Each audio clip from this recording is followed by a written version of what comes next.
दोस्तों कहीं हम भूल तो नहीं गए कि आईबीपीएस क्लर्क का जो एग्जाम है प्रीलिम्स का, वो भी अभी शेड्यूल्ड है। 4 अक्टूबर से ही एग्जाम होने वाला है। अभी अभी आपका एसबीआई क्लर्क का 2 डेज का एग्जाम हो चुका है, 1 डे अभी बाकी है जो कि 27 को एग्जाम होने वाला है।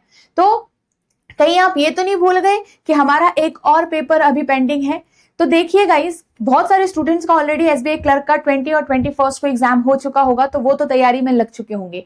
27 वाले भी, क्या आप आईबीपीएस क्लर्क के लिए कर रहे हो प्रिपरेशन? तो बिल्कुल कर रहे हैं। क्यों? क्योंकि दोनों ही एग्जाम का लेवल सेम है, मॉक टेस्ट भी एक दूसरे में हेल्प ही करते हैं हमारी, तो हम यहाँ पे प्रिपेयर कर ही रहे हैं, राइट? ये आपका आंसर होगा। अब यहां पे बात आती है कि हम इस बीच 4 अक्टूबर तक कैसे प्रिपेयर करेंगे।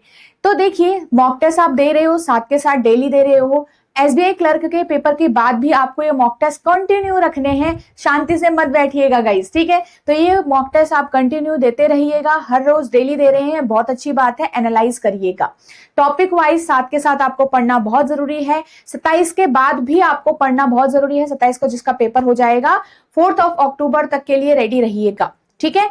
और उसमें आपको टॉपिक वाइज कवर करना है। डीआई करते रहिए, क्योंकि जो ज्यादा ग्रुप्स में पेपर में आता है। सिंप्लीफिकेशन करते रहिएगा, ठीक है? और आपका पजल्स एंड सिटिंग अरेंजमेंट करते रहिए, साथ के साथ आरसी अलग से सॉल्व करते रहिए। तो टॉपिक वाइज जो आपके रिवीजन है वो भी साथ के साथ बनाए रखिएगा। अब क्या मेंस के लिए हमें फोकस करना चाहिए इस बीच?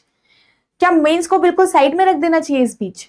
तो अभी एक चीज आप कर सकते हैं यहाँ पे, अगर आप कंफ्यूज हो रहे हो। देखो, प्रीलिम्स में आपको लग रहा है कि अच्छी परसेंटाइल आ रही है मेरी मॉक टेस्ट में, तो आप मेंस को भी कुछ आवर्स अपना डे का दे सकते हो। बट आपको लग रहा है कि प्रीलिम्स में मेरी मॉक टेस्ट में मार्क्स नहीं आ रहे हैं, या मेरी परसेंटाइल जो है वो नीचे है, मतलब थोड़ा सा कम है, बार बार थोड़ा सा अप एंड डाउन हो रहा है, तो आप अच्छे से प्रीलिम्स पे फोकस करिएगा, ठीक है गाइस? तो ये चीज ध्यान में रखो। तो 4 अक्टूबर तक भी आपको प्रीलिम्स पे अच्छे से फोकस करना है। If you are weak right now, if you think and if you are strong right now, तो दिन का 2 से 3 घंटा आप अपना मेंस के लिए भी साथ में साथ निकाल सकते हो। बट यस, आप अपने पे एनालाइज करिएगा खुद को कि आप कहां पे स्टैंड करते हो, उसी हिसाब से ये फोकस करिएगा। वरना 11 अक्टूबर के बाद आपको मेंस पे अच्छे से फोकस करना है, ठीक है? तो अभी आपका जो मेन फोकस होगा, जो मेन टारगेट होगा, that should be prelims right now, ठीक है? तो आईबीपीएस क्लर्क के लिए भी तैयार रहिएगा गाइस। जैसा भी आपका एसबीआई क्लर्क का पेपर गया है, तो मायूस नहीं होना है।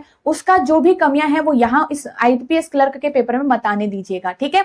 तो वहां की जो कमियां हैं वो यहाँ पूरा करोगे आप लोग, और डिमोटिवेट नहीं होना है। किसी ना किसी एग्जाम में तो हमारा सिलेक्शन हो ही जाएगा, अगर हम अच्छे से पढ़ाई करेंगे तो। Best of luck everyone.